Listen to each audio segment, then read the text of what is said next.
یوم شہداء اس عہد کی تجدید کا دن ہے جو یہ وردی پہنتے وقت ہم نے اپنے آپ سے کیا تھا۔ وہ کیا عہد ہے؟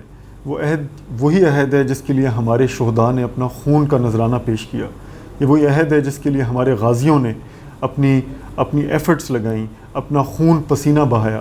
یہ وہ عہد ہے جس میں ہمارا ہر افسر، ہر جوان جب اپنے گھر سے نکلتا ہے تو اس کی بوڑھی ماں، اس کی بیوی، اس کے بچے اس چیز پہ منتظر ہوتے ہیں کہ ہمارا بیٹا، ہمارا بھائی، ہمارا بابا کب گھر آئے گا، اور ایک بے یقینی کی کیفیت میں ہوتے ہیں۔ یہ وہ عہد ہے جس کی وجہ سے آج اسلام آباد کی سڑکوں پر، اسلام آباد کی گلیوں میں عام سٹیزن، عام لوگ اپنے آپ کو سیف اور سیکیور فیل کرتے ہیں۔ آج کا دن ہم اپنے تمام شہداء اور اپنے غازیوں کو خراج عقیدت پیش کرتے ہیں، ان کی قربانیوں کو، اور ڈیلی بیسس پہ وہ جو سیکریفائس کرتے ہیں، اپنی عید کو قربان کرتے ہیں، اپنی خوشیوں کو قربان کرتے ہیں یہاں کے لوگوں کے لیے، یہاں کے شہریوں کے لیے، اس کو ہومج پے کرنے کا، ان کو خراج عقیدت پیش کرنے کا دن ہے۔